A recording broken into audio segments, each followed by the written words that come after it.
aula. Graças te damos, Senhor Deus, por esta rica oportunidade. Senhor, estamos entrando numa fase de uma nova matéria, uma nova responsabilidade para estudarmos a tua palavra. Perdoa os nossos pecados, ajuda-nos, dá-nos a graça necessária para avançarmos, ó Deus, nesta turma das quartas-feiras que tem sofrido estas pequenas dificuldades. São pequenas comparadas a tantas outras que são enormes, mas nós te agradecemos pelo teu cuidado, pela tua provisão na vida da irmã Isabel, da irmã Angélica e do Kleber. Também ser com a pastora Darlete, com a Daniele, com a Fernanda, que estarão fazendo as aulas de forma gravada, que o teu Espírito também possa estar com elas, dando-lhes o sustento, o apoio e a graça necessária para que sejam vitoriosas no poderoso nome de Jesus. Senhor, guia-me com a tua santa direção e para transmitir com excelência a tua palavra, e abre a mente e os corações dos meus irmãos para receberem a tua escritura. É a oração que fazemos agradecidos em nome de Jesus. Amém, amém. Esta então é a primeira aula, perdão, da matéria de Geografia Bíblica, curso básico em Teologia, turma das quartas-feiras. Hoje é quarta-feira, 17 de janeiro de 2024, né? Acredito que vocês aí estão desfrutando de um frio bem forte, né? Eu conversei hoje com um pastor aí da área de Woburn e me diz, pastor, que tá uma geladeira, de manhã nem queira saber. Eu falei, aqui tá fresquinho, né? Quando eu falei a temperatura para ele, ele começou a rir. Não, aqui tá 53. Não, 53, né? E tá, você vai na rua aqui, olhando para os meus vizinhos, tudo de capuz na cabeça, jaqueta pesada, e o pessoal, e até cachecol enrolado no pescoço. E eu saí hoje, né, com essa camisinha curta. E todo mundo me olhando, pensando, será que esse camarada tá doente, tá louco, não tá sentindo frio? Mas aqui é fresco, né? Para mim, 53 graus Fahrenheit é fresco. Frio poderia ser 30, mas amém. Vamos lá. Nossa matéria de geografia bíblica, ela tem muito, ela promete, tá? Deixa eu perguntar a vocês, vocês na escola, obviamente quero acreditar que vocês já passaram por esta matéria, né? Ou seja, vocês estudaram a geografia secular. Quem de vocês já passou por essa matéria na escola em algum momento? Isso, acredito que sim, todos nós, né, de uma certa forma, né? Eu um pouquinho lá atrás, né, bem lá atrás, alguns anos atrás, dizem que a qualidade do estudo no Brasil deu uma piorada. Não sei, porque já são muitos anos que eu não vivo no Brasil, mas eu tenho informações que infelizmente sim. Bom, independente disso, o foco da nossa matéria será a geografia bíblica, ou seja, vamos identificar nesse estudo, né, dessa matéria, textos bíblicos que é normal que você está lendo e dá descrições, por exemplo, de mares, cidades, montanhas, picos, rios, vales, e você fica naturalmente como assim, ó, boiando. O que é isso? Aonde é isso? Do que se trata? Já tiveram essa experiência de estarem lendo algum texto bíblico e começa a dar esse tipo de descrição geográfica de rios, lagos, vales? Já tiveram vocês essa experiência e chegar à conclusão, o que é isso? Do que se trata? Aonde esse lugar? Já tiveram essa experiência? De ficarem literalmente perdidos no momento que vocês estão lendo um texto quando dá essa descrição? É normal, é totalmente normal. Deixa eu introduzir, antes de nós entrarmos na parte aqui da leitura da apostila, por exemplo, quantos de vocês já viram falar no Mar da Galileia? Mar da Galileia. Quantos? Meu Deus, se você não ouviu falar no Mar da Galileia, tem que tomar uma injeção de memória. Daquelas carregadas, concentradas. O Mar da Galileia, ela está ligada, relacionada com quem? Com qual personagem? Não, tem vários personagens na Escritura Sagrada que o Mar da Galileia está relacionado. Mas quando você ouve Mar da Galileia, qual é a primeira pessoa que vem na sua mente? Vamos lá, irmão Kleber. Mar da Galileia. Como?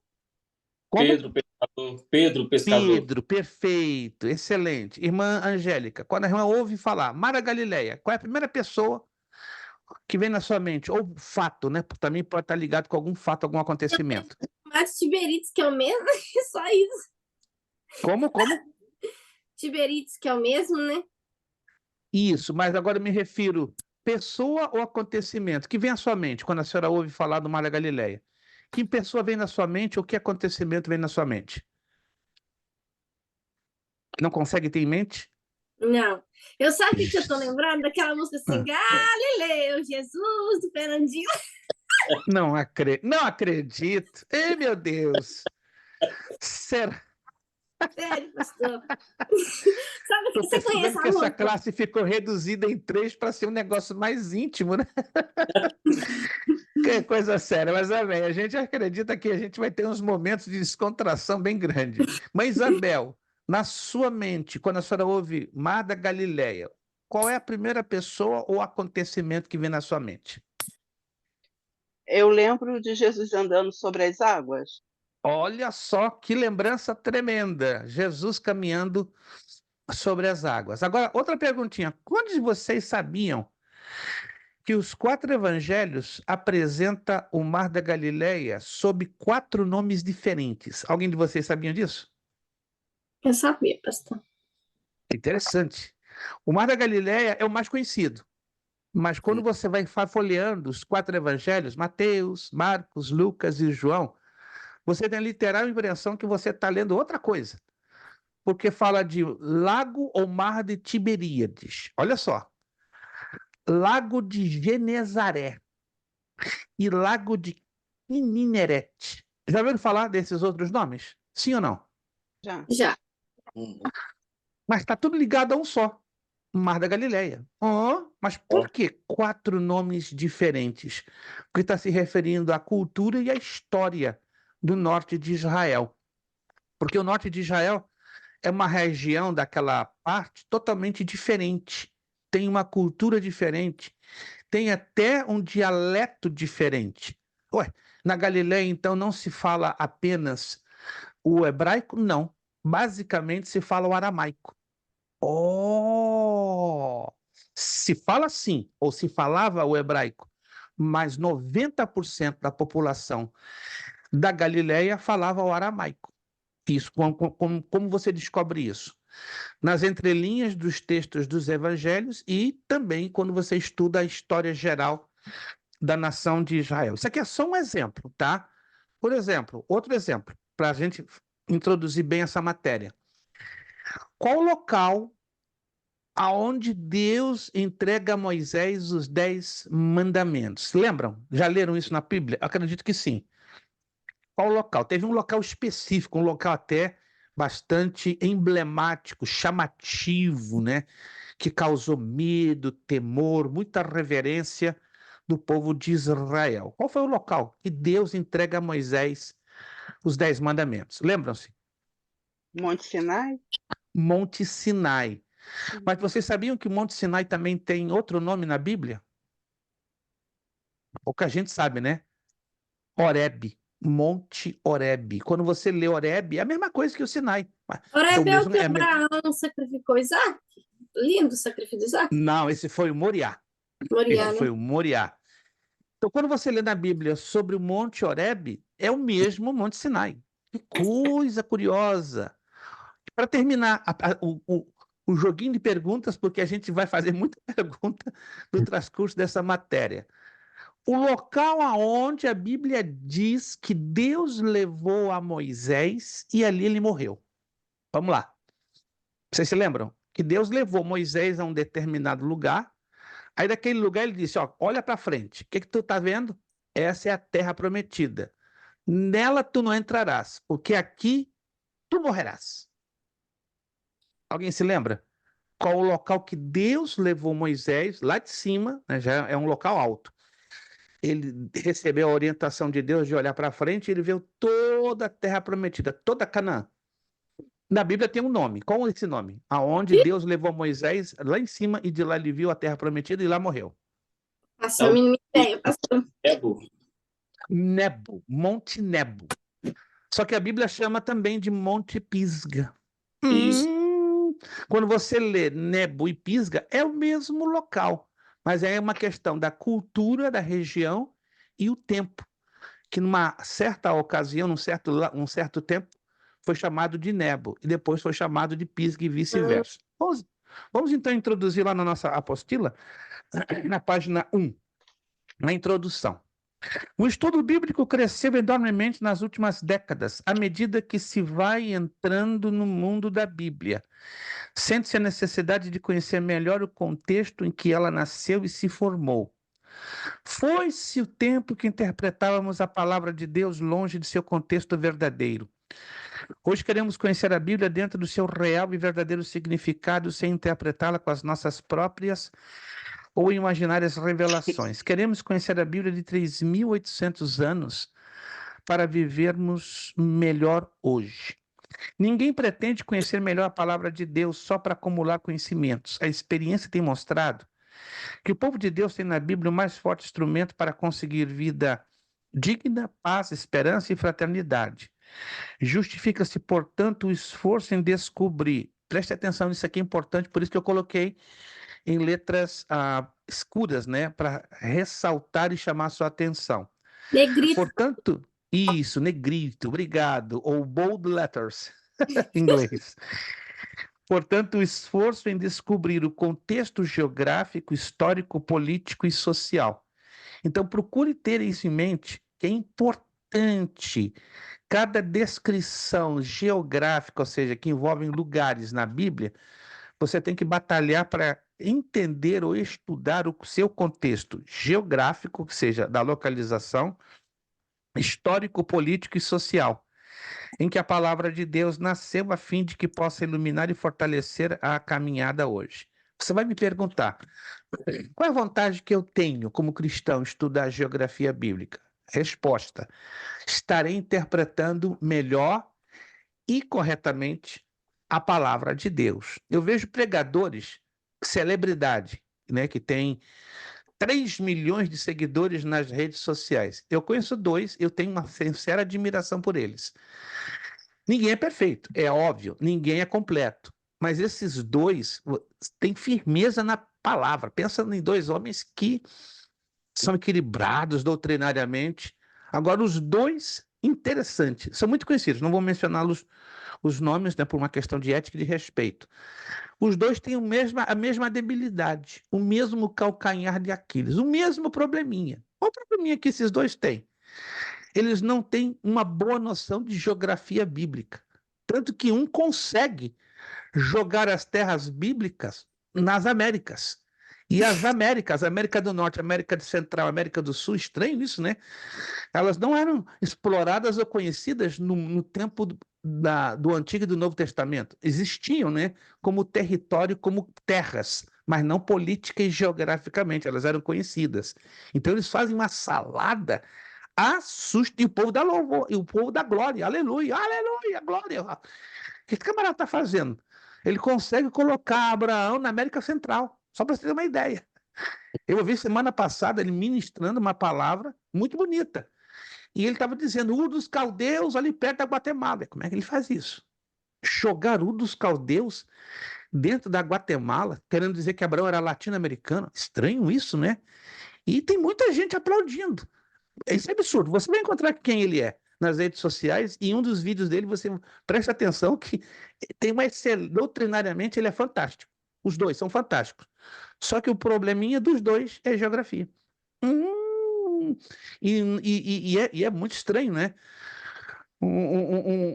Dois homens que são influencers, que têm um poder de grande alcance na mídia, terem essa estranha debilidade. Mas isso acontece, né? Se pastores de igreja, se obreiros têm uma noção quase que zero de geografia bíblica, infelizmente não me espanta muito, tá? Mas vamos lá, não estou querendo também querer dizer que vocês vão sair daqui experts, não, mas vocês vão ter uma boa noção de localização, né? Aonde está Jerusalém, por exemplo, aonde está o Egito, aonde está Roma, aonde está a Ásia Menor, e assim por diante, para vocês terem, não é, uma visão mais adequada, mais exata, e aí interpretarem corretamente o que estão lendo na palavra de Deus. Estão vendo aqui esse mapinha? Esse mapinha aqui? Isso. Que mapa é esse aqui? Ele tem um nome em particular. Inclusive, na escola se ensina muito o nome desse mapinha. Como é que ele Mapa, se chama? mapa Como? mundi. Mapa Mundi, porque é o mapa de todo o nosso planeta Terra. Quero deixar também claro para vocês que a geografia nos tempos do Antigo e do Novo Testamento era muito primitivo. Pensa numa coisa super primitiva. Primitiva demais. Embora eles tinham os recursos que podiam dispor na época. E com os poucos recursos, em comparação aos dias de hoje, os camaradas faziam, vamos dizer, proezas assustadoras. Entravam no meião dos mares, navegavam, só usando aqueles recursos tão limitados e pequenos. Lembre-se que não havia GPS, não havia tecnologia tão avançada que temos hoje. Mas os navegadores fenícios, por exemplo, né, diz a história, que os fenícios foram os primeiros navegadores daquela região. Eles iam e voltavam dentro do mar Mediterrâneo, dentro do mar Vermelho, caíam no mar, no Oceano Índico, com a maior facilidade do mundo, como tivessem uma bússola, um GPS ou um radar. E olha, estou falando de 3.500, 4.200 antes de Cristo. Pensa nisso. A tecnologia em comparação ao que temos hoje era quase zero. Mas eles tinham recursos pequenos, limitados, mas eram fantásticos para aquela época. Por que eu estou falando isso? Porque hoje nós temos uma quantidade de recursos assustadora que não nos permite nos fazer pessoas alheias ou desconhecedoras de um mínimo de geografia bíblica. Por exemplo, isso aqui, ó. Quem de nós não tem isso aqui? Um telefone celular. Quem de nós não tem literalmente, ó, o mundo na palma da nossa mão? Concordamos com isso? Nós temos o mundo, o planeta Terra na palma de nossas mãos. Se você não sabe, aonde está Cancún? Tem pessoas que nunca ouviram falar. Que cidade é essa? Que lugar é esse? Você vai lá no Google Maps, ok?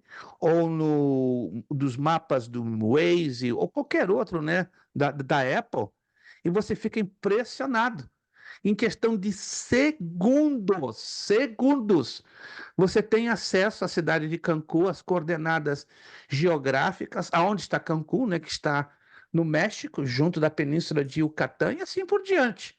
Naqueles tempos do Antigo e Novo Testamento, meu Deus, os mapas ganharam melhor desenvolvimento no século XIV, quando os navegadores espanhóis, portugueses, ingleses, italianos e franceses começaram a dar volta ao mundo, tá? Só estou introduzindo para você entender que a geografia bíblica hoje, ela abre uma cortina, ela descortina, ela abre vamos dizer, um véu que até então estava muito desconhecido.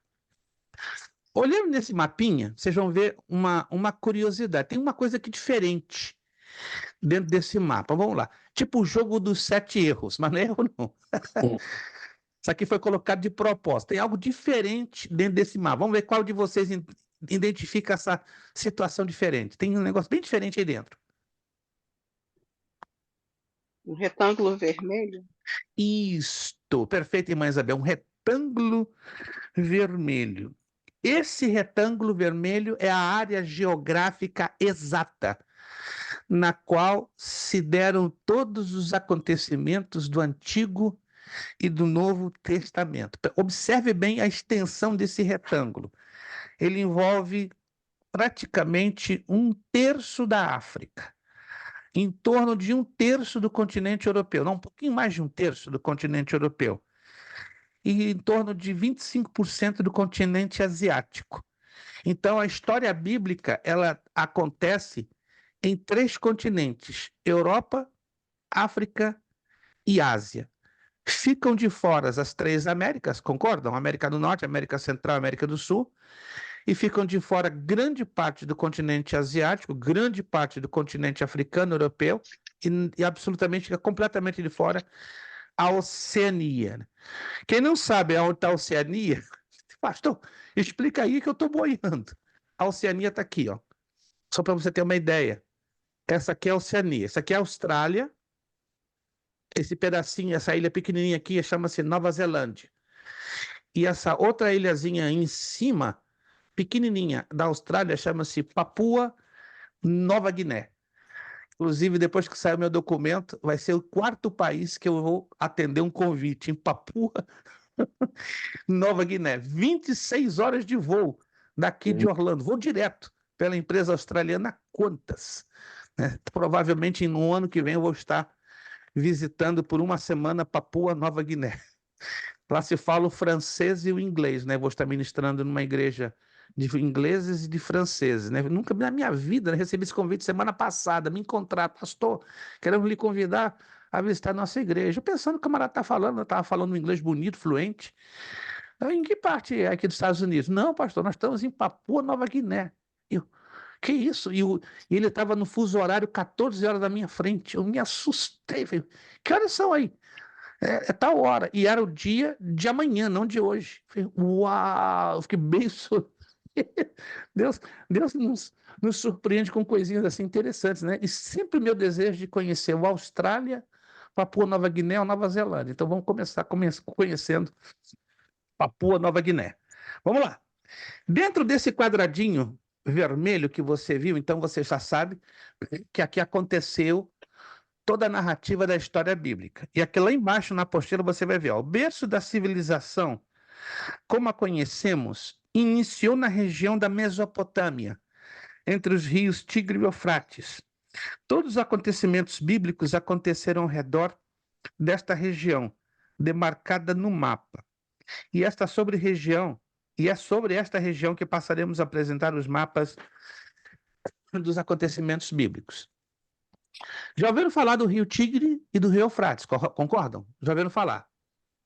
Que fato bíblico vem à sua mente quando você ouve falar rio Tigre e rio Eufrates? Irmã Angélica. Algum fato bíblico, algum acontecimento ligado na Bíblia, quando a senhora ouve rio Tigre, rio Eufrates, vem na mente? Depois do dilúvio, pastor, ali? Só isso que eu lembro. Só isso. Kleber, o que vem à sua mente quando você ouve falar do rio Tigres e Eufrates? Ô, pastor, eu vejo lá no início o Jardim do Éden, fala sobre os dois rios. Excelente. Irmã Isabel, o que vem à sua mente quando a senhora ouve falar do rio Tigre e o rio Eufrates? Ou seja, que relação esses rios têm com algum acontecimento da palavra de Deus?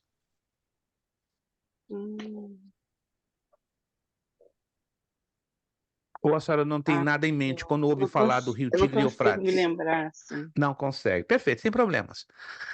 Só a título de clarear a mente. Vamos no livro de Gênesis. Lá no livro de Gênesis, capítulo de número 2. Isso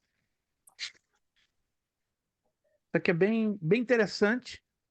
Eu creio que todos nós, quando lemos a Bíblia, há um bom número de pessoas, né, leem começando pelo Gênesis, outros não.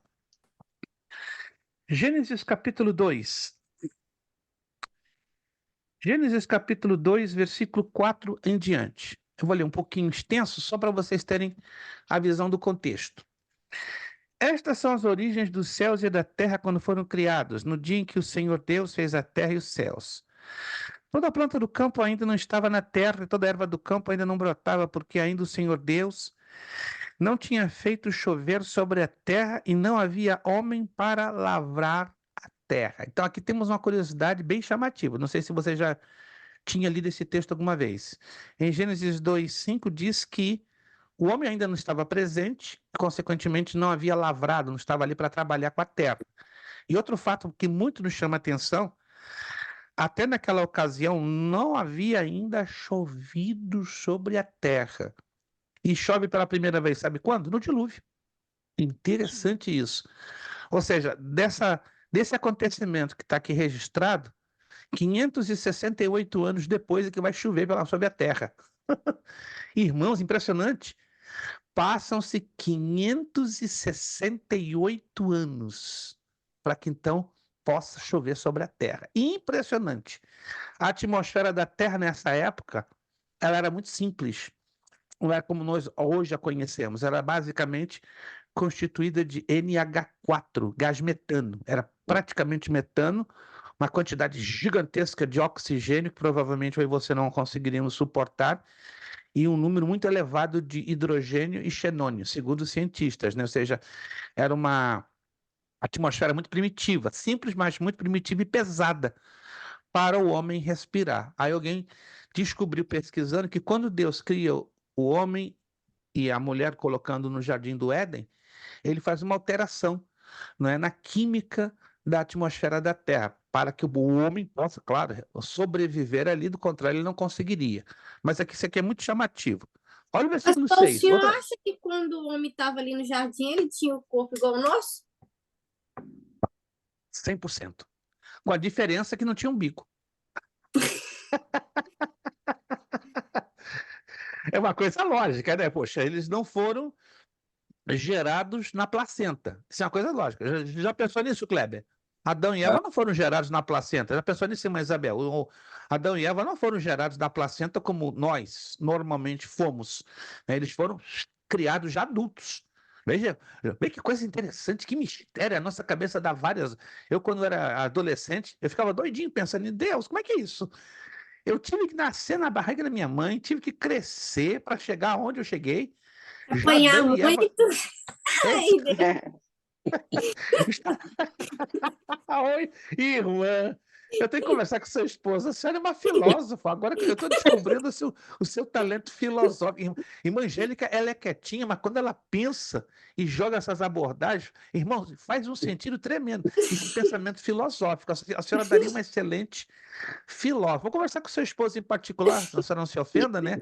Para investir na senhora para fazer faculdade de filosofia. A senhora vai longe. Eita, meu Deus, a senhora vai. Estou falando sério, a senhora vai longe. Porque a senhora tem um pensamento muito criativo e lógico, né? Isso é importante. Os bons filósofos da história, eles tinham geralmente um pensamento muito criativo e lógico, não apenas ter um pensamento criativo. O pensamento criativo, eu acredito que todo mundo pode ter.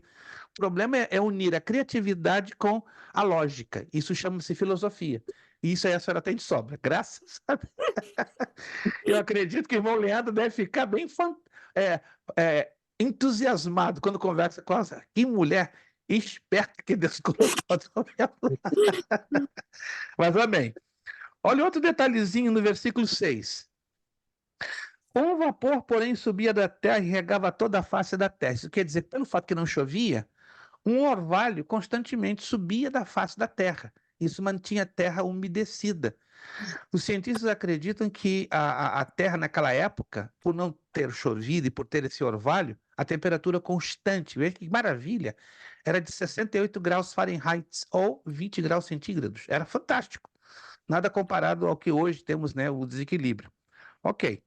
Versículo 7. Formou o Senhor Deus o homem do pó da terra e soprou em suas narizes o fôlego de vida, e o homem foi feito alma vivente. Número 8.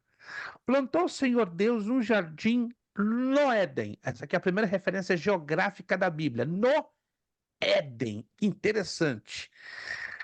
Da banda do Oriente. Já está dando a descrição geográfica também. E após ali o homem que tinha formado. Criou o Éden e colocou o homem do lado direito. Ou seja, na direção que nasce, né, o sol. Bem interessante. Versículo 9. E o Senhor Deus fez brotar da terra toda árvore agradável à vista e boa para a comida, e árvore da vida no meio do jardim, e árvore da ciência do bem e do mal. Versículo 11, outra descrição geográfica.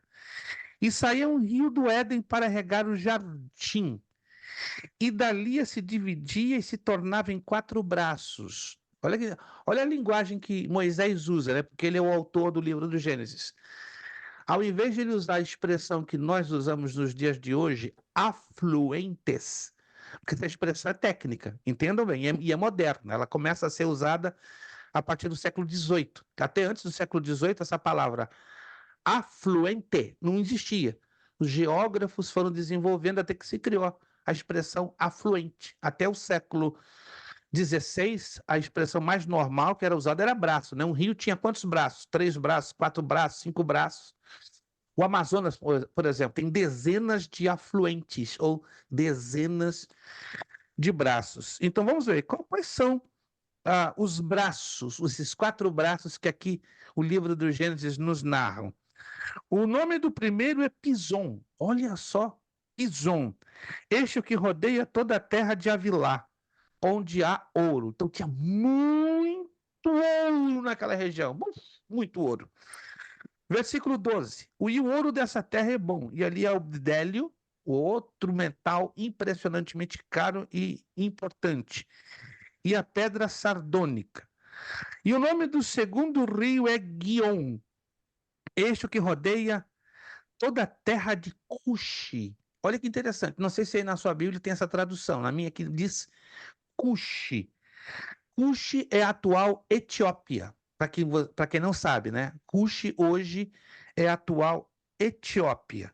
Versículo 14. E o nome do terceiro rio é Hiddekel, ou Hiddekel. E este é o que vai para a banda do oriente da Síria. E o quarto rio é o Eufrates. Versículo 15. E tomou o Senhor Deus o homem e o pôs no jardim do Éden para o lavrar e o guardar. Observe aqui que nessa narrativa, só o rio Eufrates ele é mencionado. O Tigre ainda não entra no cenário, mas acreditamos que ele já existia, só que Moisés, pela revelação que Deus deu, ele não menciona o Tigre. Perfeito, fale, Kleber. Na minha Bíblia, pastor, tá o terceiro rio, tá, a tradução dele tá aqui, Ezequiel, né? Hiddekel. Ezequiel. E ele tá aqui, ou tigre. Agora eu Ou não sei. Tigre, né? Alguns historiadores e geógrafos conseguem chegar a esta conclusão por alguma documentação encontrada em 1958, se não me engano, né? Um grupo de arqueologistas. Mas ainda não é 100% comprovado. Mas há essa possibilidade que o Hiddekel poderia ter sido o Tigre, o antiquíssimo nome do rio Tigre. Ou seja, só o Eufrates mantém o mesmo nome até os dias de hoje. Mas o Hiddekel ainda é tomado como uma dedução, como uma hipótese. Outro Qual fato foi interessante, desses que sumiu depois do dilúvio, pastor? Foi qual? praticamente todos. Somente o Tigre e o Eufrates permaneceram. O Pison desapareceu, interessante, né? O Pison desapareceu, o Guion desapareceu, somente o Tigre e o Eufrates permaneceram, porque eles eram rios pequenos. Tá? Leve em consideração que o rio Eufrates tem 2.720 quilômetros de extensão. É o maior rio do Oriente Médio. O Tigre tem 2.100. Eu já naveguei nos 2 dias. É uma loucura. Eu levei um mês para subir e descer, tanto dentro de um como dentro de outro. Eu cruzei todo o Irã e todo o Iraque. É uma viagem assim louca, você não esquece nunca. Até hoje, quando eu fecho os olhos, eu me vejo dentro daquele pequeno barquinho, né, que levava em torno de 60, 80 pessoas, né? E era noite após noite, né? Eu levei 16 noites para cruzar o Tigre e 13 para cruzar o Eufrates. Impressionante, nunca mais me esqueci. E voltando a ter a oportunidade do meu documento, vou levar minha esposa, mas não me faça essa doideira, não é porque eu passei no verão, era quentíssimo, temperatura 50 a 54 graus centígrados ao sol. Uma excelente época de visitar essa região é agora. Tá perfeito, né? Tá em torno de 25, 24 graus centígrados, é bem agradável, mas é uma viagem assim, você pensa que está viajando na máquina do tempo. Tudo ali é muito primitivo ainda, né? Você cruza o Irã e você cruza do outro lado o Iraque. Eles andam paralelos, assim, lado a lado, a uma distância aproximada de 320, 340 quilômetros entre um e outro. E esse meio chama-se Mesopotâmia. É o que nós vamos estudar sobre isso. Então, a expressão Mesopotâmia quer dizer região entre rios. Então, tem essa distância de um pouco mais de 300 quilômetros entre um e outro, eles caminham paralelos, né? Nós vamos ver no mapa daqui a pouco. E esse meio, né, esse espaço que fica entre os dois é chamado de Mesopotâmia. Meso do grego quer dizer meio, não é? Ou entre. E Potâmia vem do grego pótamos, que quer dizer rio. Aí você se lembra, qual é outra palavra parecida com Mesopotâmia? Hipopótamo. Porque hipopótamo vem de hippos, que no grego é cavalo, e pótamos, rio. Então, hipopótamo é chamado cavalo do rio. Já viram um hipopótamo pessoalmente? Já vi, abracei e fiz carinho. É muito normal na região da Mesopotâmia, né? Por isso que tem esse nome, Mesopotâmia, região entre rios. E pensa no lugar que tem hipopótamo à vontade. É exatamente nessa região do Rio Tigre e Eufrates. Também eles estão muito na África. Na África, né, não ainda estive nessa região específica da África, só conheço o norte da África. No norte da África você não vê hipopótamos, mas no meio e no sul da África, assim você vê hipopótamos. Vamos avançar então? Nós estamos abrindo esse panorama devagarzinho para você começar a ter a familiaridade do texto bíblico ligado com a geografia. Você está indo agora na página 2, é o segundo mapa, o mundo patriarcal. As histórias da criação do mundo e do homem, a história das vidas de Adão, Noé, que envolveu o dilúvio, Abraão, Isaque, Jacó e José já no Egito. Essas histórias são encontradas por todo o livro do Gênesis. Esse mapinha é de cerca de 1800 a.C. Vamos lá.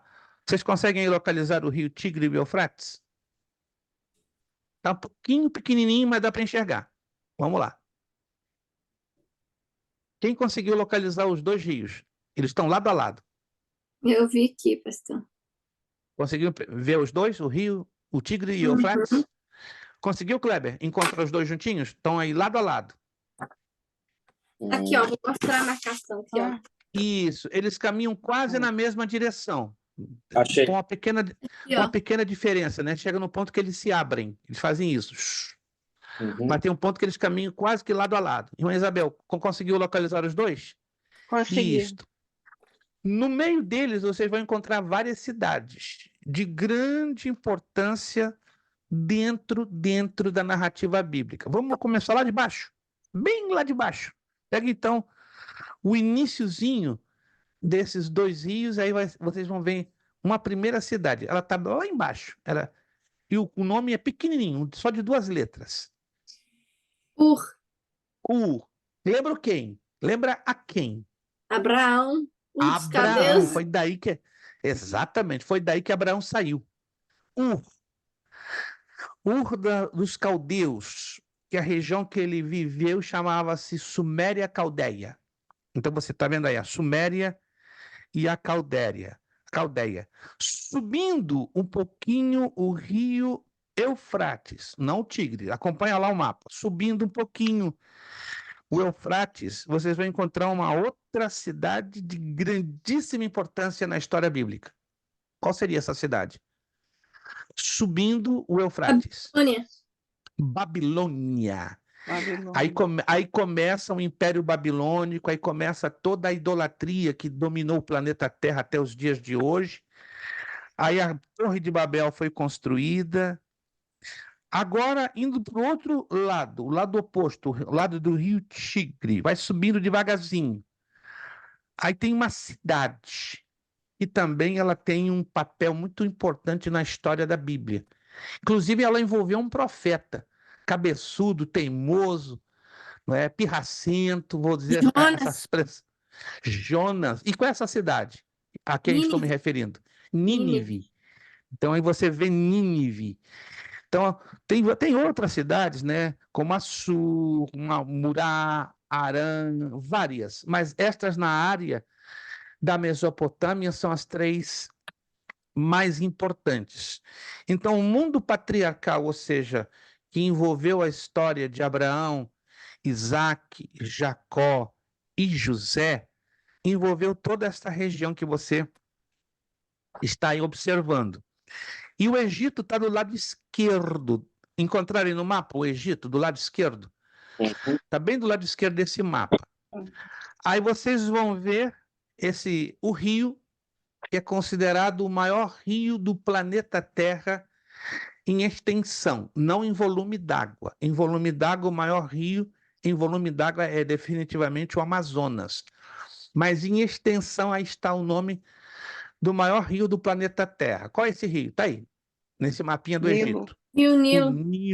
O Nilo, 4.768 quilômetros de extensão. É o único rio do mundo que tem 7 cascadas d'água, 7 cataratas. Ô, pastor, foi esse que o povo de Israel atravessou? Não, não, não, não, não, não, não. O povo de Israel, sim, conheceu o rio Nilo porque era o doador de toda a vida, vamos dizer, de água doce para dentro da terra do Egito. Mas o povo não atravessou o rio Nilo, atravessou o Golfo de Acaba. A gente vai explicar aonde está. Que o Mar Vermelho, pela geografia bíblica, ele tem 2 braços. O braço esquerdo é o chamado Golfo de Suez e o braço direito é o Golfo de Acaba. Durante muitos séculos, imaginava-se que o povo de Israel cruzou sobre o Golfo de Suez, pensando que o Monte Sinai fosse no extremo da Península do Sinai. Mas um arqueólogo, eu vou mostrar para vocês, se vocês depois com tempo, talvez nos próximos dias, quem tiver um pouquinho de tempo, vai lá no grupo, eu fiz uma postagem de muitos mapas e arquivos. Tem um arquivo que está todo ele em espanhol, né? Não é muito difícil você ler em espanhol, porque eu não consegui esse arquivo em português. Queria demais encontrá-lo em português, mas não consegui de jeito nenhum, tá? Ele está dentro de um livro que eu tenho de arqueologia bíblica e de arqueologia secular. Fala de um arqueólogo já falecido, de origem inglesa, Robert Wyatt. Ele descobriu a exata passagem do Mar Vermelho. Olha que coisa impressionante. Vou mostrar para vocês nas próximas aulas. E fez mais do que isso. Ele contratou uma equipe muito especializada em escavações e foram no fundo do Golfo de Acaba. E o que eles encontraram lá? As rodas dos carros de Faraó. Sério? Fantástico! Tá aí. Tá dentro deste arquivo que eu mandei para vocês. Se vocês tiverem um tempinho, abram lá, tem PDF, salvem. Aí vocês vão ver as fotos. Impressionante. Acredita-se que nos próximos 5 a 10 anos, os livros de geografia bíblica já vão mostrar diferente, né? Que a passagem no Mar Vermelho não foi pelo Golfo de Suez, mas pelo Golfo de Acaba, e que o Monte Sinai não está na Península do Sinai, senão na Arábia Saudita. Eu já estive na Arábia Saudita, fiz o caminho da travessia do Mar Vermelho através do Golfo de Acaba. É impressionante. A gente vai tomar uma aula falando um pouquinho, que não será hoje, claro, mas provavelmente poderia ser na próxima aula, falando um pouco sobre isso. E não se esqueça que também tem um arquivo que eu mandei falando sobre a passagem do Mar Vermelho. Ali você vai ver em detalhes a trajetória desse arqueólogo inglês, Robert Wyatt, que fez a ponto de descobrir o verdadeiro trajeto do Mar Vermelho. Agora, observe aqui o que eu vou dizer. O rio Nilo é o único rio do mundo. Isso aqui é uma curiosidade, mas faz sentido. Que ele navega no sentido contrário. Como assim? Todos os rios do planeta Terra nascem no oeste ou desaguam no leste. Nascem no norte e desaguam no sul. Nascem no leste ou desaguam no oeste. Mas o Nilo não trabalha assim. É o único rio que nasce no sul e deságua no norte. Muito curioso, super curioso. É o único. Não existe nenhum rio do planeta Terra que faça esse trajeto. Por isso que no Antigo Egito, a parte que você vê aqui, ó, como norte do Egito, ó, pela geografia, aqui deveria ser o norte do Egito, pela geografia, e aqui o baixo, o sul. Só que no conceito do mundo do egípcio antigo, isso aqui era chamado de Baixo Egito, e aqui embaixo de Alto, porque eles se guiavam pela navegação do rio Nilo, que começava daqui de baixo para cima. Então, a parte baixa era chamada de Alto Nilo, e a parte lá de cima, que nós tomamos como norte, é chamado de Baixo Nilo. Virando a página 3, essa é a rota que se criou durante mais de 2.000 anos, que foi a rota do Êxodo. Só que eu vou mostrar para vocês, pelas pesquisas desse arqueólogo, Robert Wyatt, que ela é completamente diferente. Por volta do ano de 1400 a.C., Moisés, com a idade de 80 anos, jovenzinho, né, o homem, 80 anos. Um homem de 80 anos naquela época é igual o Kleber hoje, né, com 18. Ele jogava bola, matava no peito, bola fazia embaixadinha. Tinha 80 anos, gente. Se eu chegar a 80 nessa terra, meu Deus, tô quebrado. Mas vamos lá. Moisés, com 80 anos, é chamado por Deus para retirar o povo de Deus, os israelitas da escravidão do Egito. Depois de algumas dificuldades relatadas no livro de Êxodo, capítulos do 1 ao 13, o povo segue pelo caminho do deserto para a terra prometida. Apesar do povo ter sido retirado da escravidão com o cuidado de Deus e de muitos milagres no deserto, o povo não estava satisfeito. Reclama e ainda começa a adorar outros deuses. Como castigo e para purificação e instrução, Deus não permite que todos daquela geração entrem na terra prometida. Portanto, eles ficam vagando pelo deserto por 40 anos. Serão seus filhos e netos que entrarão na terra prometida. Esses relatos estão descritos nos livros de Êxodo, Levítico, Números e Deuteronômio. Aqui estamos falando de 4 livros. Mas o conjunto de 5 livros na Bíblia ou a teologia chama de que nome? Pentateuco. Pentateuco ou Torá, que foram os 5 primeiros livros escritos por Moisés. Kleber está afiado na bibliologia, gente. Kleber é quietinho assim, gente, mas quando você aperta Kleber, é aquele igual aqueles, com todo respeito, aqueles bonequinhos que tem o botãozinho vermelho, né? Tá, ele dá a resposta certa.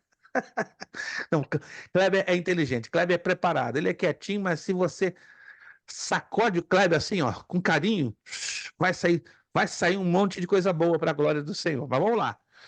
Somente o livro de Gênesis, né, que não faz a menção da rota do êxodo. Vamos dar uma olhadinha nesse mapa, só para a gente ganhar familiaridade. Está aqui de novo o Nilo, o Alto e o Baixo Nilo.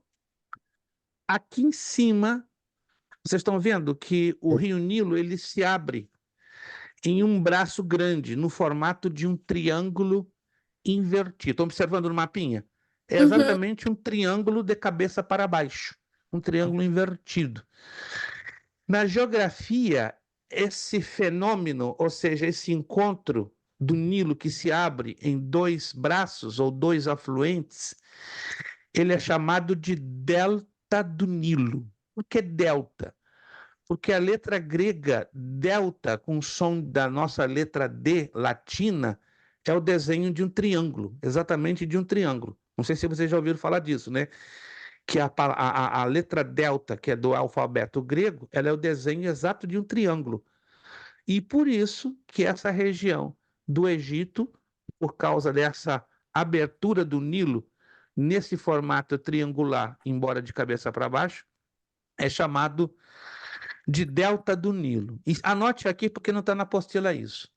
Na região do delta do Nilo é a região que habitavam os filhos de Israel. Você nunca percebeu? Talvez sim, eu quero acreditar que sim.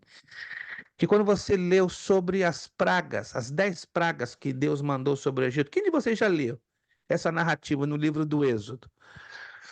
E não sei se você prestou suficiente atenção. Se não, eu dou uma sugestão.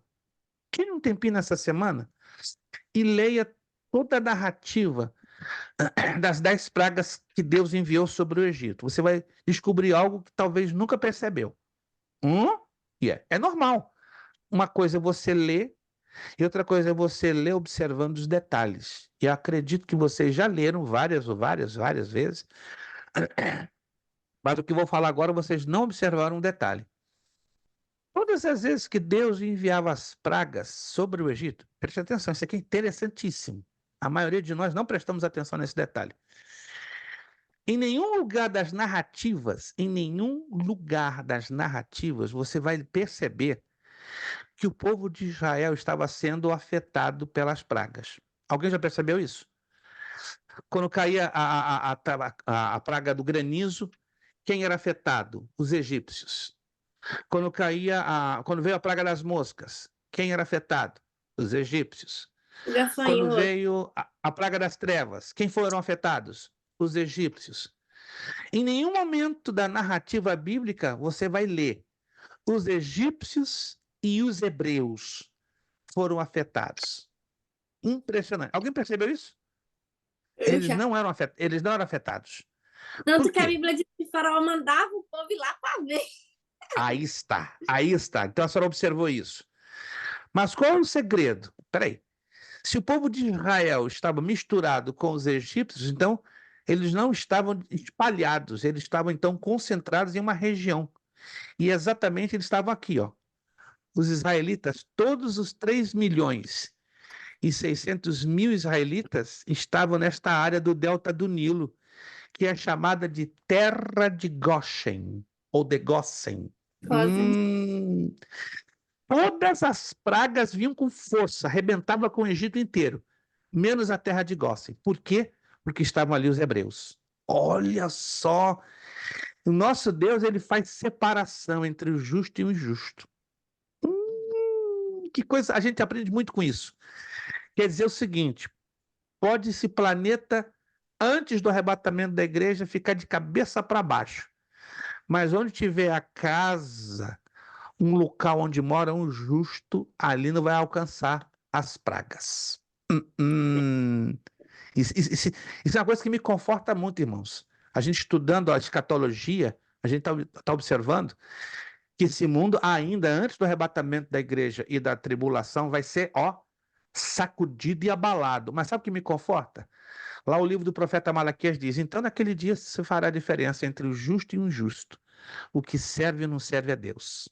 Então esse planeta vai ficar entre o santo e o profano, exato. Esse planeta vai ficar de cabeça para baixo. Isso antes do arrebatamento e antes da tribulação. Então o planeta vai sofrer pior, ou terrivelmente mais do que agora. Mas se a minha casa, a sua casa, a nossa família, o nosso lar estiver na presença de Deus, nada vai nos atingir. Glória a Deus por isso. Amém, irmãos? Amém. Porque Deus não mistura as coisas. Nosso Deus não é Deus de mistura, nosso Deus é Deus de separação. Separar no sentido de santidade, né? Se você está na presença de Deus, fica tranquilo. O mundo aí fora vai estourar, vai ficar feio. Vai bater fome, vai bater praga, vai bater enfermidade. Ainda que alguns de nós fomos alcançados, né, com Covid, mas estamos aí, graças a Deus, vivos. E os que morreram? Propósito de Deus. Não estamos aqui questionando. Nós perdemos nessa pandemia, talvez vocês não saibam, nós perdemos 5 alunos. 5 alunos, sim, perdemos. Foram para a eternidade. Né? Saudáveis. Dos 5, 4 eram jovens e uma senhora de 60 anos que nunca tinha tido um resfriado. Pegou Covid, em 3 dias partiu e está com o Senhor. Mas são mistérios que não convém a gente ficar questionando. Mas por que Deus protegeu, digamos, o Kleber, a irmã Isabel e a Angélica, mas não protegeu a fulano, ciclano e foram afetados e partiram para a eternidade? Não me pergunte. Isso são propósitos. Como? Propósito. De que acabou o Propósito, exatamente. Propósito. Chegou a hora, entendeu? Minha esposa, por exemplo, pegou Covid, teve à beira da morte. Faltavam 4 horas para ela ser entubada. Eu entrei em parafuso. Não vou ficar vivo agora, não. Não posso. Não posso ficar vivo de jeito nenhum, a menos que o senhor queira. Depois de 30 anos de casado, eu ficar viúvo, só Deus para me dar graça. E eu e meu filho clamamos. Faltavam 4 horas. Os médicos, nós estávamos em Massachusetts. Então, sua esposa vai sem. Minha esposa estava só com 68% de oxigênio. Imagine isso, 68% de oxigênio, estava quase asfixiada. E 84% do pulmão esquerdo tomado. Passam 4 horas, eu entrei em parafuso, perdi minha mulher, está entubada. Passa 6 horas, eu chamo ao hospital. Quero falar com o médico que está cuidando de Maria Luísa Macena. Não, sua esposa está na enfermaria. Como é que é? Ela não foi entubada? Como assim? O oxigênio dela, não sei o que aconteceu, de um momento para o outro, em 15 segundos, saltou de 68% para 98%. Ou seja, minha esposa miraculosamente reagiu e não foi entubada. Então, minha esposa é uma sobrevivente do Covid, para a glória do Senhor. Propósito, como fala a irmã Angélica, né? Meu filho já estava chorando que nem um cabrito desmamado. Não cansei, mãe, coisa nenhuma. Tua mãe vai viver mais do que nós dois juntos. Em nome de... Nós oramos, choramos, clamamos e graças a Deus, Deus aí deu uma oportunidade de vida. Quando tem a nossa hora para chegar, chegamos, né? Mas quando Deus... Sim. Eu lembro de que eu vi na igreja que Deus usou um irmão para falar com uma senhorinha, né? Porque a senhorinha estava sentindo umas dor no peito e ela já estava achando que ia morrer. Sim, Aí sim. Deus falou para ela assim, olha, você não vai morrer enquanto meu propósito não se cumpra. Você tem um tempo determinado na Terra. Aí passou 2 anos, puf, morreu. E o propósito foi cumprido. Vamos sair do propósito e entrar Lá de novo no mapinha. Esse mapinha aqui vai ser bonito, olha só. Nesse mapinha aqui nós temos nomes, e na medida do possível a gente vai procurar tê-los em mente ou memorizá-los. Veja que aqui tem vários desertos, 4 desertos, estão vendo? Desses 4 tem 2 que se você não ler com atenção, dá para se equivocar, dá para se enganar.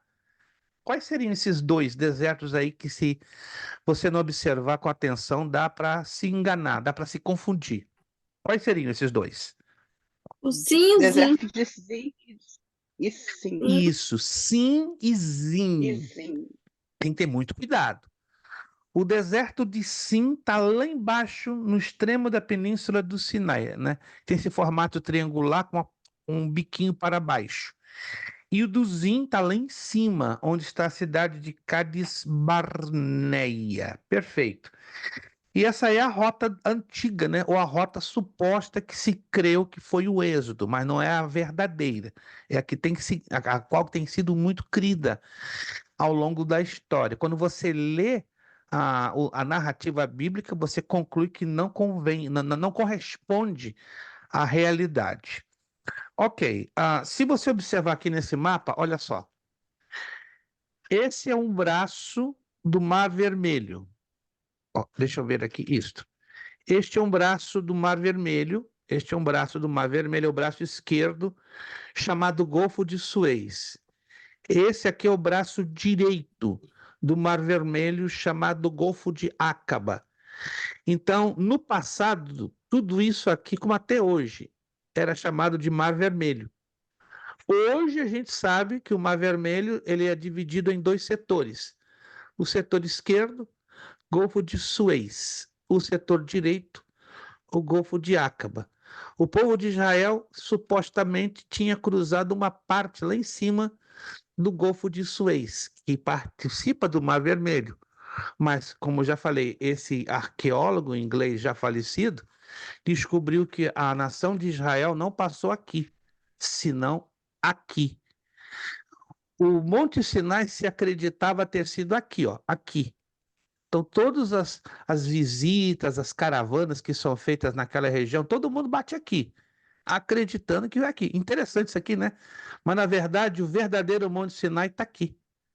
Ó, na Arábia Saudita. Vou mostrar isso a vocês. Isso aqui é impressionante. Impressionante. Eu, quando for agora, não esse ano, porque esse ano está achando um pouquinho difícil por causa da guerra, mas ela vai ter uma pequena trégua. E essa trégua provavelmente vai acontecer em 2025.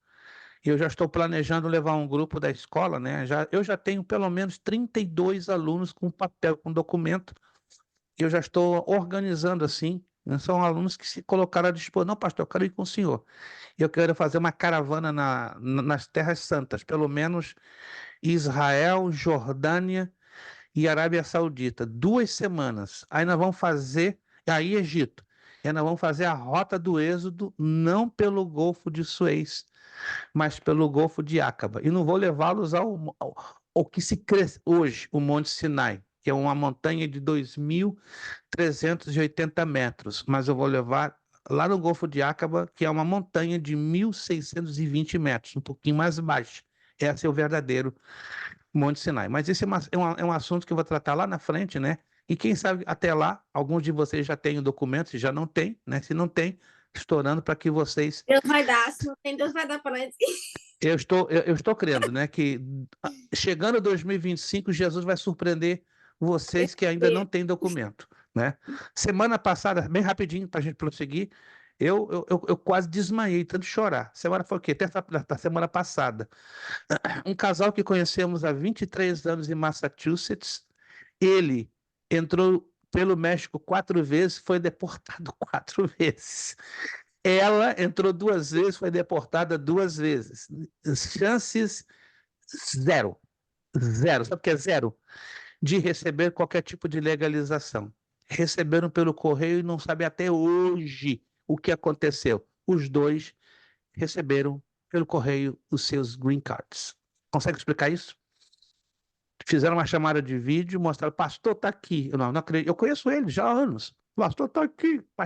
O casal chorando. Eu não aguentei, comecei a chorar. Falei, que é isso, gente? É milagre.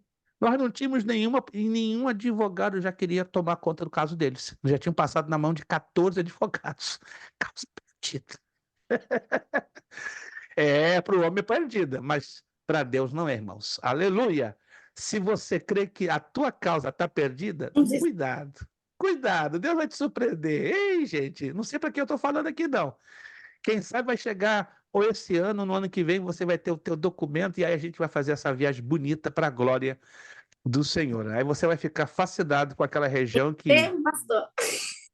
em nome de Jesus, nós estamos crendo, né? Não sei se a irmã Isabel ainda tem essa possibilidade do documento, o irmão Angélico, o irmão Kleber, mas se ainda não tem, a minha oração que eu faço todos os dias, Senhor, dá vida, saúde, abençoa os alunos da Escola Bereia, mas, Senhor, dá papel, dá documento, né? Que eu quero ter a alegria de poder levar alguns desses alunos para conhecer a Terra Santa. Perfeito. Vamos dar 2 observações nesse mapa, só 2 observações. Edom, Moabe e Midian. Edom, Moabe e Midian. O que lembra vocês Edom? O que lembra biblicamente vocês Moabe? E o que lembra vocês biblicamente Midian? Eu estou fazendo esse tipo de teste para trazer à memória o que já lemos. E o que já lemos fazer essa ligação, compreende? Essa relação dos acontecimentos bíblicos. Edom, Moabe e Midian. Os midianitas Kleber. é o que o Gideão lutou, né? Com os midianitas. Ok, perfeito. Mas tem uma outra relação de Midian ou não? Que eu tô Não, lembrando. perfeito. Edom, a senhora se lembra alguma coisa de Edom? A nível da Bíblia, da narrativa bíblica? Edom, os edomitas, se lembra? É dos edomitas. Não se lembra direito. Não. E tampouco Moabe. Moabitas. Moabitas. Ah, não lembro agora não, pastor. Na hora que Tranquilo, fala tranquilo. assim, parece um trem, pastor. Você não lembra na hora que fala, você, como é que estava aqui, não sai? Agora, olha só. O Kleber e a irmã Isabel vão rasgar cedo agora. Vão rasgar cedo, Kleber. Edom, não. Edom, Sim, pastor, irmã. eu lembro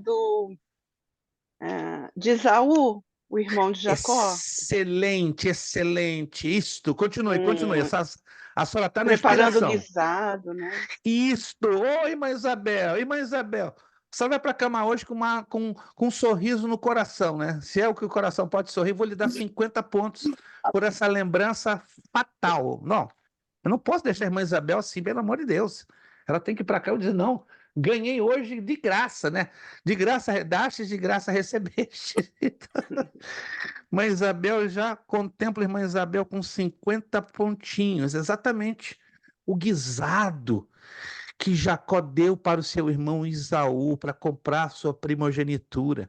Porque o nome Edom quer dizer avermelhado, está ligado com o guisado, né? E o pai dos edomitas foi exatamente Esaú. Então E eles estavam Moabe? pra cá e saiu pra cá. Nossa, o povo andou mesmo, hein? E como? E Moabe? Alguém se lembra de alguma coisa ligada a Moabe? Ruth, Na- Ruth, a Moabita? Ruth, assisto. Ruth foi uma sacerdotisa de Moabe. Lembrando também que Moabe foi um dos filhos gerados pelas filhas de Ló. Lembram-se que as filhas de Ló embebedaram o pai, né? Tiveram relações sexuais e daí nasceram os Moabitas. Oh! Então são os filhos na base do incesto. E Midian? Alguém se lembra alguma coisa de Midian ligado nas escrituras sagradas? Midian. Midian. Tem a ver com Moisés, né, pastor? Moisés, excelente. Foi para lá que Moisés fugiu. Alguém está se lembrado? Depois que matou o egípcio. Moisés viu um egípcio maltratando um hebreu, não é? Aí Moisés esquentou o sangue, matou o egípcio, enterrou na terra, pensando que ninguém ia descobrir. Então, já pertinho de descobrir, Moisés, pernas para que te quero. Para onde foi Moisés? Para a terra de Midian. Lá em Midian, ele tem um encontro com a sua futura esposa. Lembram-se? Como ela se chamava? Ou como, segundo a Bíblia? Tem um nome estranho, né? A tia de meu pai Séfora? tinha esse nome. Séfora? Séfora. A tia de Sefora? meu pai se chamava Séfora e Adira. Séfora. Então, vocês estão se lembrando, tá? Se lembrando. Irmã Isabel está com uma memória fresquíssima. Parabéns, irmã Isabel. Olha, se eu tivesse 1% da sua memória, hoje Ah, seria um pastor. camarada super feliz. Estou falando sério com a senhora. Super feliz. Não, você não está dentro do meu cérebro. Tem momentos que eu fico angustiado. Eu choro aqui em cima dessa minha mesa para me lembrar. Porque todo esse processo de enfermidade que eu tenho passado tem feito a minha memória um pouquinho lenta. Eu me lembro, mas passa um tempo, aí eu tenho que ficar relaxado. Se eu me estresso, não adianta, não vem. Aí eu baixo a cabeça, às vezes minha esposa entra aqui, o que está acontecendo? Estou tentando voltar ao tempo da juventude, que a minha memória funcionava rápido, mas agora está bem lenta. Mas Eu me eu acho que é lembro. depois do Covid, pastor. Eu peguei Covid 4 vezes. Não, eu Nossa, também. O muito. meu Covid foi pesado, foi pesado. E mais agora, eu diabético, né? A diabetes, infelizmente, né? Eu estou tratando, estou cuidando dela bem de perto. Ela reduz mais ainda a velocidade da memória. Vocês não me imaginam, às vezes, algo que eu fazia rápido, em 20 minutos, um exemplo, né? Estou levando 1 hora. E custa, e é horrível. Quando dá aquela trava na mente, se eu ficar estressado, aí jamais, Tá não consigo me quebrando. lembrar. Não, é horrível. Aí eu tenho que parar, relaxar, começo a orar. Senhor, olha para mim, eu preciso desenvolver melhor o meu trabalho. Traz a memória. Eu não tenho a frescura do Kleber, não tenho a frescura da irmã Angélica, que é jovencita. Senhor, tem misericórdia de mim, traz a memória. Agora eu ouvi a irmã Isabel. Então, irmã Isabel, parabéns pela sua memória, né? Ore para que Deus devolva a minha memória de um menino de 18 anos, né? Porque eu estou sofrendo um pouco, né? Isso me irrita às vezes, mas amém. Deus tem um propósito para todas as coisas. Irmãos, eu estou feliz porque vocês estão tendo uma excelente capacidade de lembrança com respeito a essas localidades bíblicas que muitos de nós lemos e não nos lembramos de nada. Vamos olhar o último mapa dessa noite, que está na página de número 4. Se você está percebendo, esta matéria ela vai exigir muito visualização, muito, mas muito mesmo. Se você não exercitar visualização para ganhar familiaridade, vai ficar difícil. A conquista de Canaã. A terra prometida, a terra que emana leite e mel é Canaã. Mas os israelitas defrontam-se com uma dificuldade. Canaã está habitada. É necessário conquistar o espaço. E Josué é incumbido desta missão. Primeiro como espia do local. Depois como chefe da tropa de invasão. Esses relatos estão pormenorizados, ou seja, detalhados, no livro de Josué. Lembram-se da narrativa bíblica que fala que Moisés enviou para entrar em Canaã 10 espias? Estão lembrados? 10 espias. Aliás, 12, 12 perdão, menores. desculpe, 12, perdão. 10 que voltaram com um relato negativo, confere? 10 voltaram pessimistas. Não, os habitantes são gigantes. Nós diante deles somos o quê? Como gafanhotos, pequenitos. Mas dos 12, 10 voltaram com essa visão pessimista da situação, porque eles estavam vendo a realidade, né? Não digo pessimista. Mas só 2 voltaram cheios de fé, animados, felizes. Vão arrebentar com aquele povo. Quem foram esses 2? Caleb? E Caleb. salva a Esqueci o. situação, Kleber, por favor. Deu um branco na memória da irmã Angélica. Eu pensava que esse luxo era meu também. Josué, cara, Josué não. Oh, perdão. Josué e Caleb. Exatamente, Josué e Caleb. Anotem aí. Esse mapa que você está vendo, no Antigo Testamento, tem 2 nomes: Canaã ou Terra Prometida. Canaã ou Terra Prometida. No Novo Testamento muda o nome: Palestina. e nós vamos estudar o porquê desta origem palestina, né? Por causa dessa guerra ali no Oriente Médio, entre o Hamas, Hezbollah e Israel, está se usando muito, né? Acredito que você tem acompanhado nos noticiários, na mídia, nas redes sociais, muito essa expressão, perdão, Palestina, Palestina, Palestina. Quantos de vocês têm ouvido essa expressão Palestina? Muitos. Só que o significado da palavra Palestina, 90% das pessoas não tem a mínima ideia. Mas, biblicamente, nós precisamos entender por que esse nome Palestina. E ela está ligada com os filisteus. Nós vamos estudar isso com maiores detalhes na próxima aula. Mas, por hoje, você já tem em mente. Quando você vê esse mapinha aqui, tá? Você já vai ganhar familiarização. Então, no Antigo Testamento, essa é a terra de Canaã ou a terra prometida. No Novo Testamento é conhecido como Palestina e tem uma razão. Bom, se vocês estão olhando nesse mapinha aqui, que é o que nós vamos usá-lo para terminar a nossa aula de hoje, vocês vão ver um rio muito extenso que começa lá no norte e vai desembocar, curiosamente, lá no sul, dentro de uma área de muita água. Só que essa água é totalmente estranha. Nenhum lugar do planeta Terra tem essa quantidade de água acumulada aonde termina este rio. Que rio seria este Oi. que você vê aí no mapa? Mar Salgado? Não, o Mar Salgado é onde termina, Oi? é onde desemboca este rio.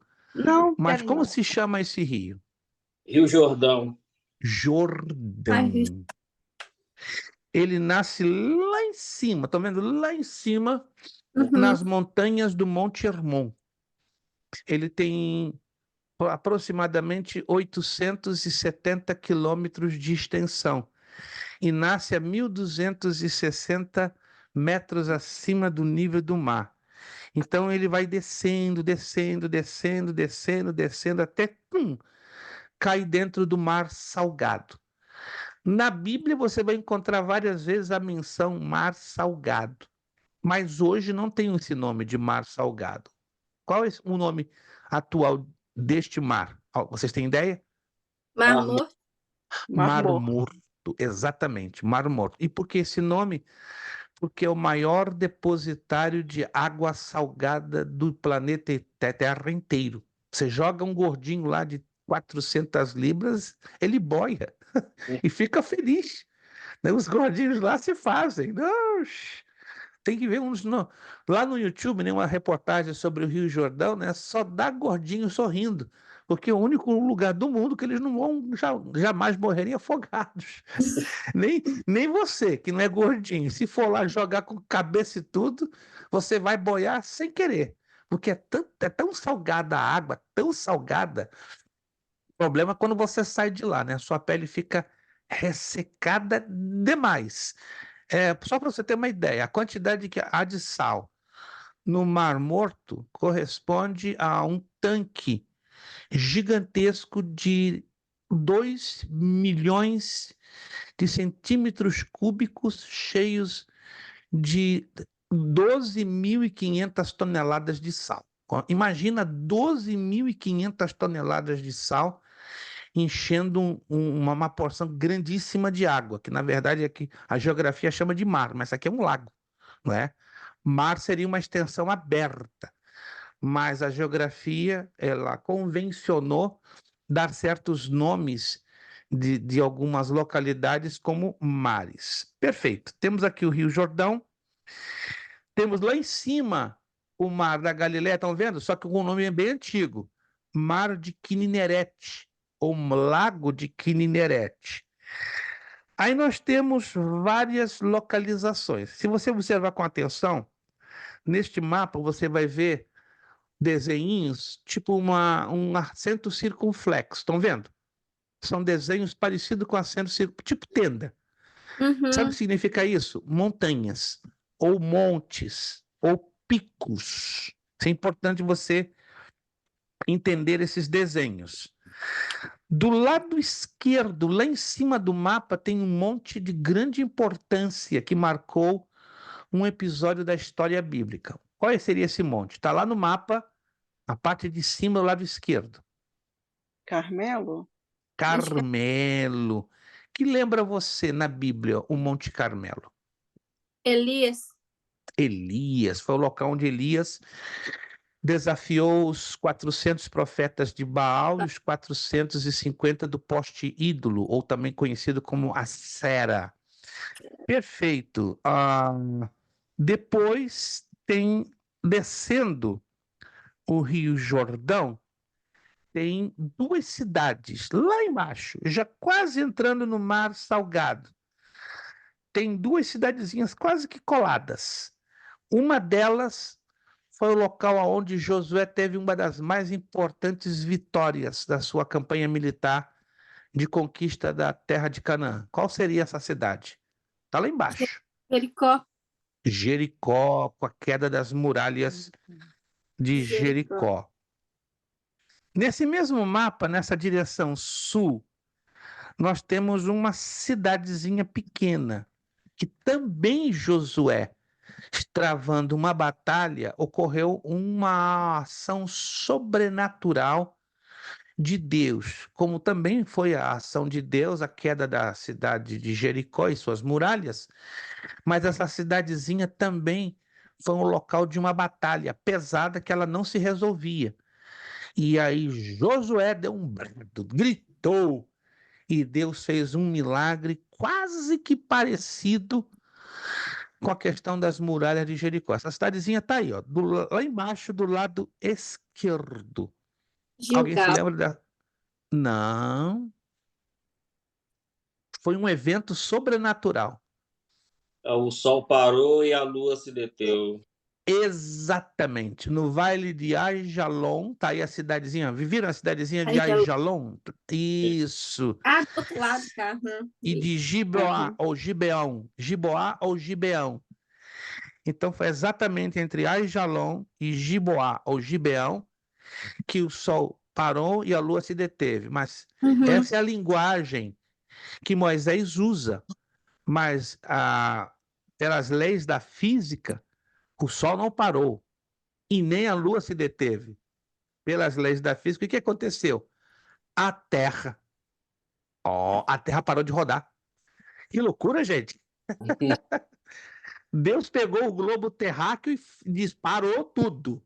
Não foi o Sol que parou, porque na perspectiva de quem está aqui na Terra, foi como o Sol houvesse parado. Mas, na verdade, não é o Sol que para, é a Terra que gira em torno de si própria e em torno do próprio Sol, né? Quando a Terra gira em torno de si própria, a física nos ensina que é o movimento de rotação. E quando a Terra gira em torno do próprio Sol, é o movimento de translação. Então, entenda E bem. sabe-se dizer, pastor, quanto tempo foi? A Escritura fala, vamos lá nesse texto, porque já estamos na finalização da nossa aula. Olha que interessante. Vamos lá, o livro de Josué.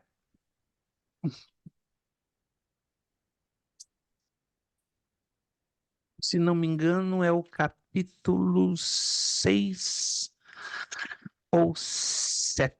Deixa eu ver aqui. Não, não é o 6, não é o 7. É o 10. 10, obrigado.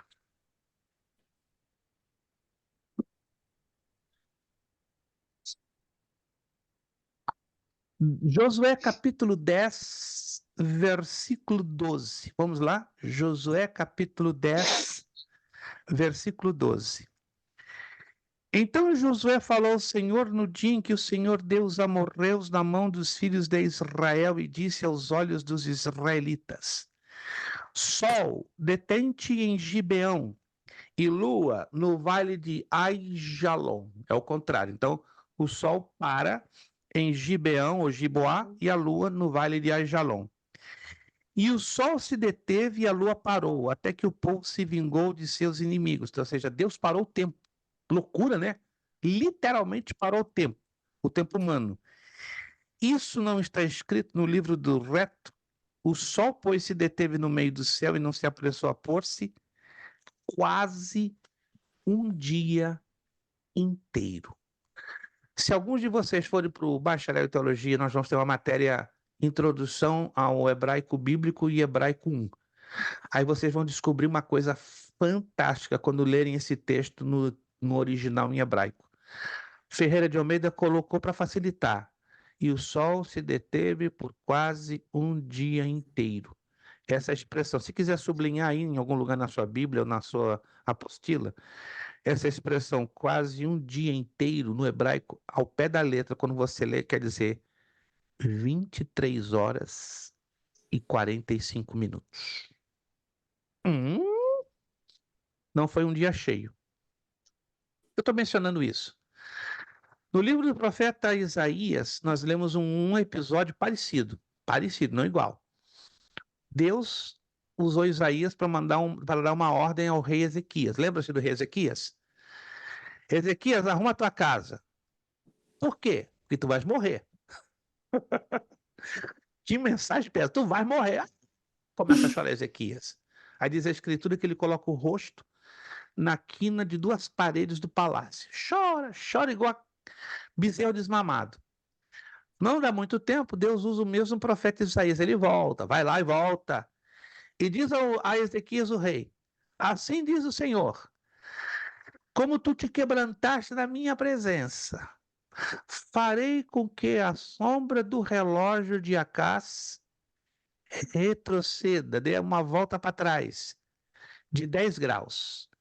E com isso eu te acrescentarei 15 anos a mais na tua vida. E assim aconteceu.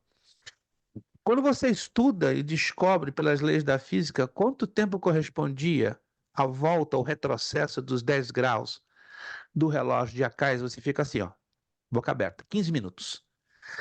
Em 1994, os cientistas da NASA descobriram a perda de 24 horas no nosso horário, no nosso tempo.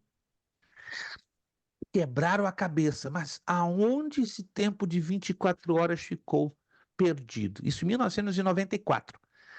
Agora, em 2019, isso não foi vinculado muito nas redes sociais, porque, em se tratando da Bíblia, quanto menos propaganda se faz da Bíblia, melhor, porque eles não querem dar créditos à Bíblia, querem dar créditos 100% ao homem, à ciência, ao cientista, compreendem? Mas um grupo de cientistas que creem na Bíblia chegaram à conclusão: descobrimos o buraco das 24 horas. E aconteceu em 2 episódios. Primeiro, quando o Sol e a Lua pararam, ou seja, quando Deus parou a rotação da Terra, em 23 horas e 45 minutos. Segundo, 390 anos depois, quando Deus retrocedeu o relógio de Acás em 10 graus, retrocedendo 15 minutos.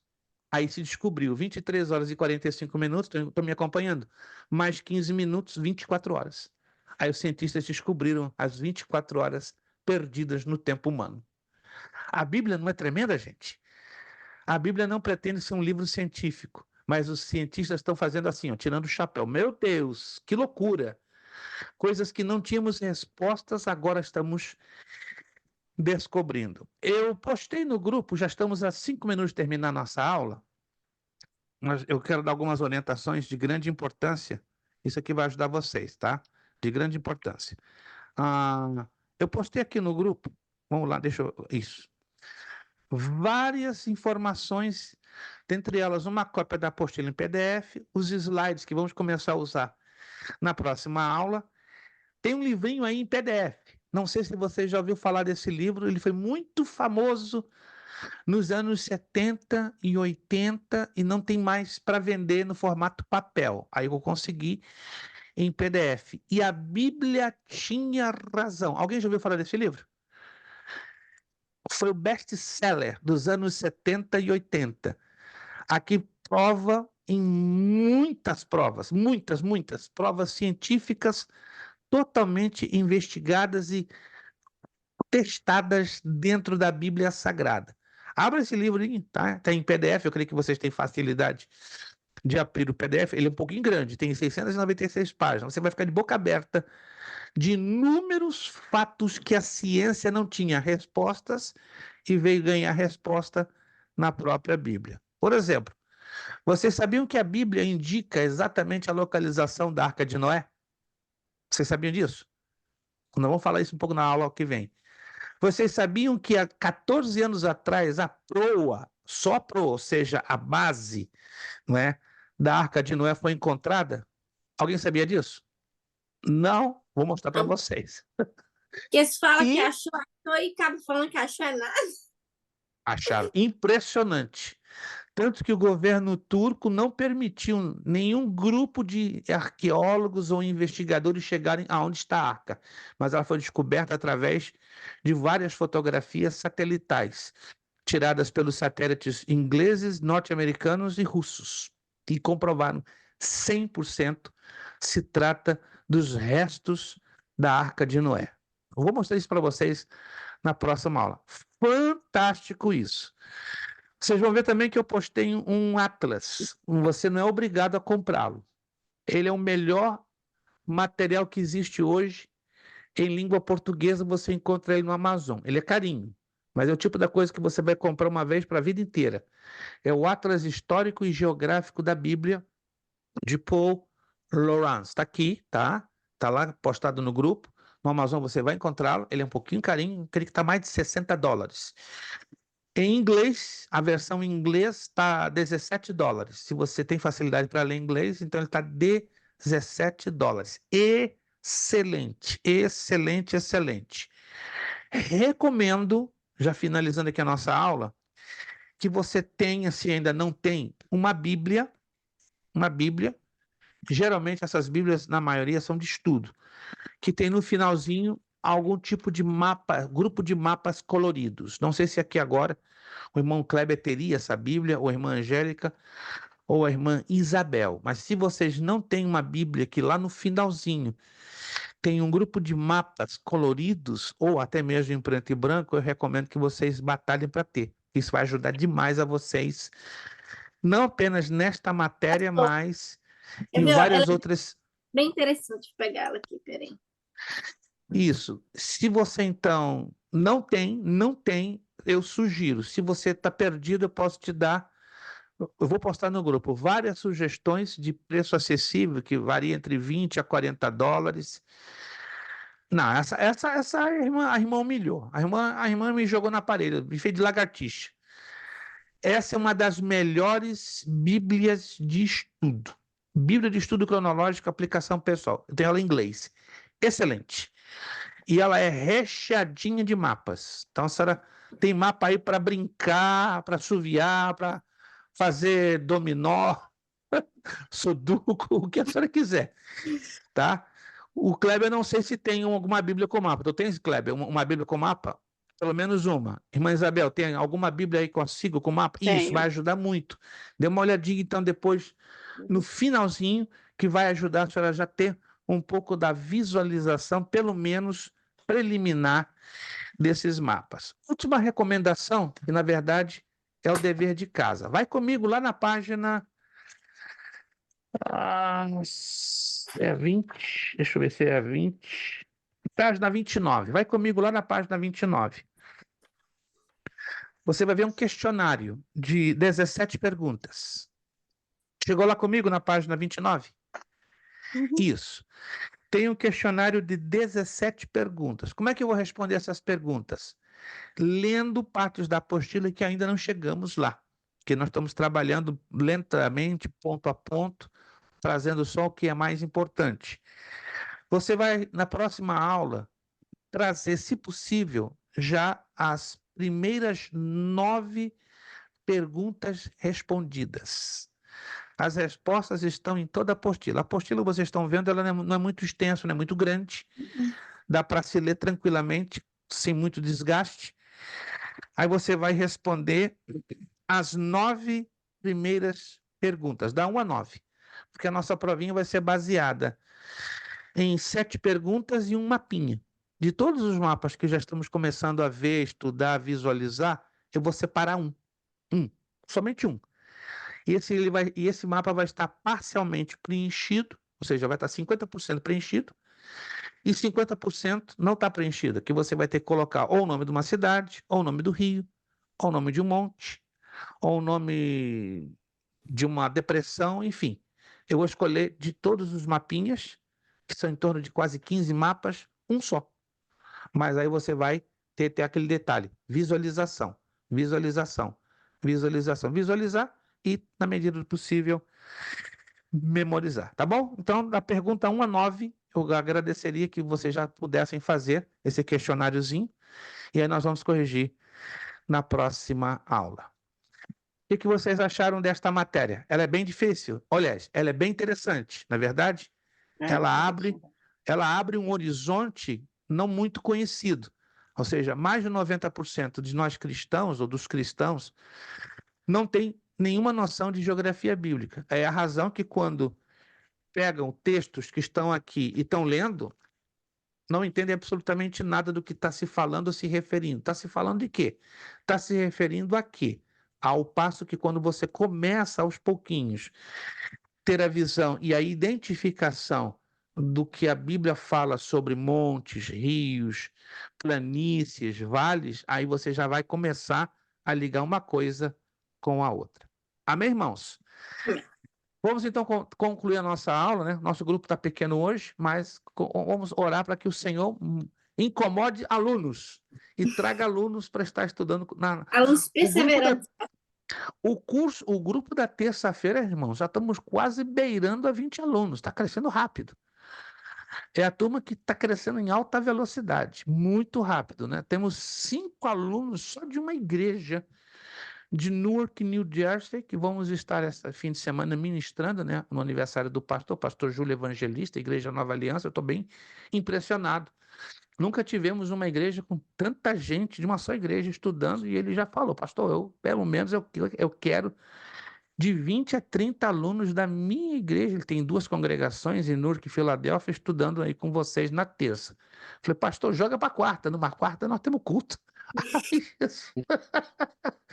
Quarta nós temos culto em Newark, mas Jesus, eu vou começar a orar para Deus trocar esses cultos, jogar para quinta, só para povoar a nossa turma da quarta. Mas ele vai falar com 2 pastores esse final de semana, eu vou estar lá com ele, que também tem interesse em estudar teologia, e parece que eles têm o culto só na sexta. Aí vai ser benção, porque aí a gente pode trabalhar em convidar mais irmãos para que possam estudar na Pastor, quarta-feira. o que acontece se na igreja, na sua igreja tem culto todo dia? E o pastor não gosta que falte, porque se faltar, fica disciplinado. Eu conheço 2 igrejas, uma em Massachusetts e outra aqui. Posso dar uma humilde resposta com todo carinho e com todo respeito. Isso é um absurdo, porque precisamos ter um descanso para nós mesmos e temos um tempo com a nossa família. Isso é absurdo. Isso é roubar um direito até bíblico, que eu preciso ter o meu próprio tempo comigo mesmo, com a minha mente, descansar. E eu preciso ter o meu tempo com a minha família. De domingo a domingo na igreja não faz sentido. E o pastor que tem essa técnica, ou essa tática, ou esse procedimento de disciplina, com todo respeito eu falo isso, com muito respeito mesmo. Então ele não leu todo esse livro. Nem leu, nem estudou e, pior, não entendeu. Porque a igreja mais importante que eu e cada um de nós devemos entender, que é a mais importante, chama-se família. Minha esposa, meus filhos, tenho um filho só, mas é a igreja mais importante da minha vida, deve ser também a sua. E o pastor que não considera a família a primeira e mais importante igreja da vida de um cristão, então ele está, com todo respeito eu falo isso, ele está pisando nesse livro. Ele está querendo dizer que a igreja é mais importante do que a família. Não. A igreja não existe se não tiver família. Famílias saudáveis, igreja saudável. Famílias complicadas, igreja complicada. Então, que Deus ajude, né? Que os pastores estejam mente aberta e possam interpretar e, acima de tudo, praticar com equilíbrio este livro. De nada vale estar numa igreja de domingo a domingo, se eu tenho a minha casa toda de cabeça para baixo e a minha família toda desestabilizada. Que Deus nos ajude, irmãos, a sermos equilibrados. É bom estar na casa do Senhor. Eu amo estar na casa do Senhor, mas eu preciso de um tempo comigo e um tempo com a minha família. Eu trabalhei numa igreja, era culto de domingo a domingo. Eu vou terminar isso aqui, ó. Isso aqui é uma confissão que está sendo gravada. Eu fui disciplinado. Não vou dizer onde, foi aqui nos Estados Unidos. Eu fui disciplinado por 6 meses, sentadinho no banco, como pastor, eu quieto. Sujaram a minha ficha. Que legal, mas tudo bem. E reclamar, pastor, você não abre a boca, Eu estou debaixo das mãos do Senhor, não estou debaixo da... Mas o senhor pode sair da igreja à vontade. Não vou fazer isso porque você está tido como rebelde. Então eu vou aceitar essa disciplina. Mas os obreiros ficaram revoltados. Porque pelo fato que eu faltei um culto, eu fui disciplinado por 6 meses. Foi, isso aí eu tô cortaram, disciplinada até a morte. me cortaram a ceia do Senhor, me cortaram as ministrações. Minha esposa, você tem sangue de barata? Não. É que o Espírito Santo me falou, fica de cabeça baixa, que vai haver uma revolta no meio dos obreiros. E houve. Depois que me tiraram da disciplina, 11 obreiros do ministério se saíram, por livre e espontânea vontade. Pastor, Porque última acharam que... pergunta só para fechar. Como saber a hora certa de sair da sua igreja? É uma coisa que vai muito da intimidade que a irmã vai ter para com Deus. A Escritura diz que Deus é um Deus de ordem e decência. Deus não é Deus de confusão. Se houver paz no seu coração, é a hora. Enquanto essa paz não for estabelecida, fica quietinha, sossegada. Mas se a senhora sentir paz, porque diz a paz de Deus, que excede a todo entendimento, guarde as vossas mentes e corações em Cristo Jesus. Filipenses 4:6. Se nessa decisão a senhora já sente paz, eu tenho paz para me retirar da igreja X, amém. Pode entender que é o tempo de Deus. Mas enquanto não vier essa paz, porque, irmãos, Deus não é Deus de confusão. E seu Espírito não nos deixa confundido. Quando a gente fica confundido, não é Deus. É o espírito humano ou o espírito de algum demônio. Mas o Espírito Santo dá paz, tranquilidade, segurança. Amém, irmãos? Quantos já experimentaram a paz de Deus aí no coração de vocês? Quantos? Pronto. Se você já experimentou a paz de Deus, qualquer decisão difícil, tome como juiz a paz de Deus. Tem paz? Glória a Deus. Não tem? Espera. Até Deus estabelecer essa paz no seu coração. Gente, passamos do horário. Muito obrigado pelo tempo, pela gentileza, pela bondade de vocês. Desde já agradeço de coração. Vamos batalhar junto, vamos vencer junto. Irmã Angélica não vai ficar sozinha, não. Eu sei que ainda tem caminho pela frente, né? Mesmo que depois o Kleber passe para o médio, a irmã Isabel querendo passar para o médio, irmã, eu não vou dar aula só para a irmã Angélica, né? Eu sei que Deus vai mandar mais soldados, né, destemidos e comprometidos aqui na turma das quartas. Vamos estar orando, né, para Deus mandar novos alunos. Muito obrigado, irmã Isabel, pelo seu esforço. Kleber, irmã Angélica, Deus os abençoe.